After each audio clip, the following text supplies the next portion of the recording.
kami dari kelompok 2 akan membahas hasil diskusi kami mengenai apa itu pengorganisasian. Nah, kita tahu bahwasannya pengorganisasian itu merupakan bagian dari fungsi-fungsi manajemen. Oleh karena itu, menurut Profesor Dr. Sondang Siagian, bahwasannya pengorganisasian itu yakni sebuah persekutuan atau perkelompokan yang lebih dari 2 orang yang membentuk suatu kerjasama untuk mencapai suatu tujuan. Nah, jadi kalau kita simpulkan atau yang kami simpulkan dari menurut beberapa para ahli, bahwasannya pengorganisasian itu suatu bentuk persekutuan antara 2 orang atau lebih yang saling bekerja sama untuk mencapai tujuan tertentu. Nah, organisasi dan pengorganisasian. Nah, di situ kami akan memberi apa yang membedakan dari organisasi dan pengorganisasian. Kita tahu bahwasanya organisasi itu yaitu mengacu pada suatu lembaga atau kelompok fungsional, wadah tempat adanya bentuk sekelompok orang. Sedangkan pengorganisasian menunjukkan pada rangkaian aktivitas yang harus dilakukan secara sistematis. Maka dari itu, itulah membedakan organisasi dan pengorganisasian. Nah, unsur-unsur dari pengorganisasian. Kita tahu bahwasanya untuk mencapai suatu tujuan dari suatu rencana pada organisasi, yaitu memiliki unsur-unsur. Yang pertama adanya kerjasama, pasti. Yang kedua tujuan. Yang ketiga peralatan. Yang keempat lingkungan. Yang kelima manusia. Nah, selain dari unsur-unsur organisasi, di pengorganisasian juga memiliki teori-teori dalam pengorganisasian, yakni yang pertama teori organisasi klasik, kedua birokrasi, 3 pengambilan keputusan, 4 teori organisasi perilaku, 5 teori organisasi fungsi, 6 teori human relations, 7 teori organisasi proses, 8 teori organisasi kepemimpinan, 9 teori kepentingan. Nah, di balik semua pengorganisasian yang ada, kita mesti harus tahu definisi, unsur-unsur, dan teori-teori yang ada dalam pengorganisasian.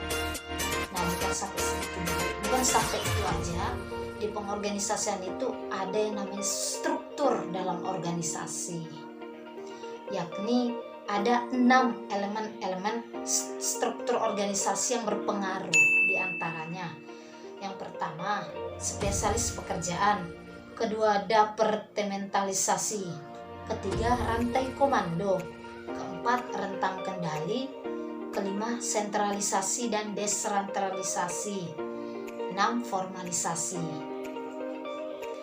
Nah, dari waktu ke waktu, perkembangan zaman ke zaman, pengorganisasian ini memiliki model-model, yakni dalam model desain struktur organisasi antara lain. Yang pertama ada model mekanistik, yang kedua model organik, yang ketiga model piramid, yang keempat model horizontal. Itu model-model bagaimana pengorganisasian yang akan dibentuk. Jadi bisa menyesuaikan tergantung bagaimana kesepakatannya, mana yang lebih sesuai. Baik, selanjutnya saya akan membahas perilaku organisasi. Nah, perilaku organisasi sangat penting dalam ekonomi global atau dalam universalnya pada saat ini. Mengapa? Karena perilaku organisasi ini memacu adanya latar belakang dan nilai-nilai budaya yang harus bekerja sama secara efisien dan efektif. Maka dari itu, perilaku organisasi ini benar-benar harus menjadi utama dalam pengorganisasian. Selanjutnya, kegiatan fungsi pengorganisasian. Kegiatan dalam fungsi pengorganisasian yakni yang pertama, mengalokasikan sumber daya. Yang kedua, menetapkan struktur organisasi. Yang ketiga, kegiatan perekrutan atau penyelesaian pelatihan. Keempat, kegiatan penempatan sumber daya manusia. Tujuan pengorganisasian. Nah, kita juga harus tahu apa tujuan dari pengorganisasian itu. Mengapa harus dibentuk? Mengapa harus ada? Kita juga harus tahu apa tujuan dari pengorganisasian itu. Mengapa harus dibentuk? Mengapa harus ada? Nah, tujuan dari pengorganisasian adalah agar dalam pembagian tugas dapat dilaksanakan dengan penuh tanggung jawab dan dapat teralihkan. Dengan pembagian tugas diharapkan setiap organisasi atau individu lepas individu, individu dengan kelompok, kelompok dengan kelompok dapat meningkatkan keterampilan secara khusus. Itu tadi yang dimaksud dengan tujuan organisasi. Intinya yang namanya tujuan organisasi itu yaitu suatu pembahasan yang ingin kita capai supaya menjadi hasil yang sesuai yang kita harapkan. Jadi organisasi itu memiliki tujuan supaya semua tertata rapi. Maka dari itu setiap organisasi yang ada, baik itu organisasi formal, non formal, organisasi kecil, organisasi besar, itu tuh memiliki tujuan tersendiri. Jadi saya mengambil contoh organisasi yang ada di kampus saya, yakni yaitu BEM atau biasa kita kenal Badan Eksekutif Mahasiswa. Di situ kami mengambil contoh kasusnya, yakni contoh organisasi BEM.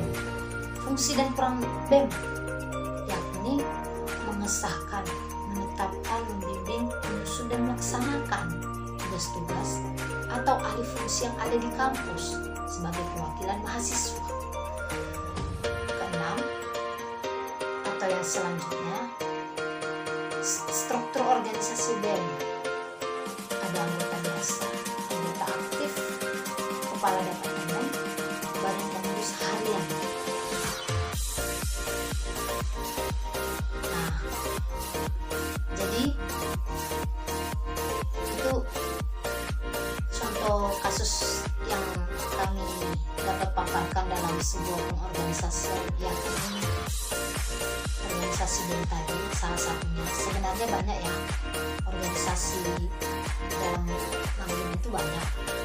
Ada organisasi dalam pemerintahan, swasta, pemerintahan, banyak contoh-contohnya. Contohnya seperti pengorganisasian yang ada di swasta tuh kita bisa tahu bahwasanya di mana kita bisa melihat secara jelas bahwasanya ada pimpinan yang sering dikatakan sebagai direktur atau manajer sampai seterusnya ke bawahnya. Sedangkan pengorganisasian dalam manajemen yang ada di pemerintahan, yakni seperti kita tahu bahwasanya pegawai-pegawai, atasan sama halnya dengan pengorganisasian yang ada di swasta. Hanya dalam pengorganisasian pemerintah dan swasta yang membedakan itu isi konkretnya saja. Bahwasanya kalau dalam pemerintahan, dalam fungsi manajemen pengorganisasian itu dia memiliki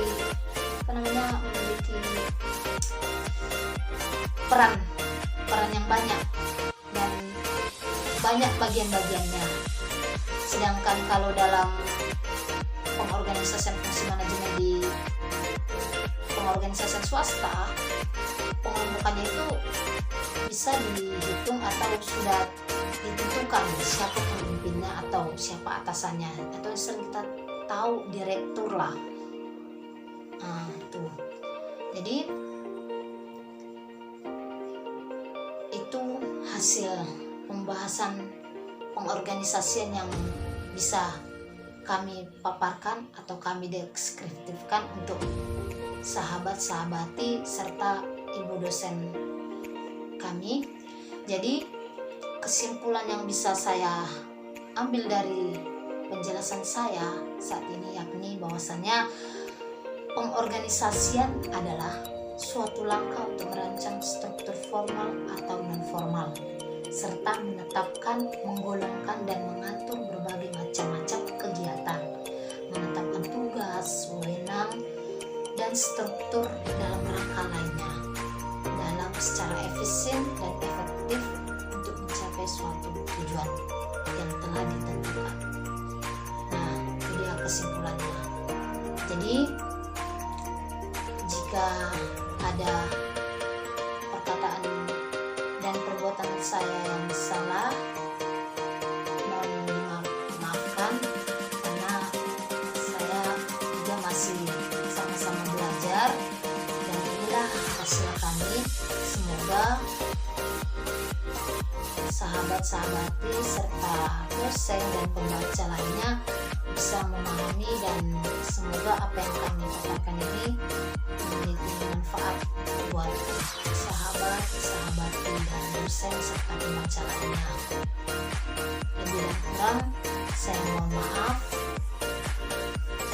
Burung Irian, burung cendrawasih, cukup sekian dan terima kasih.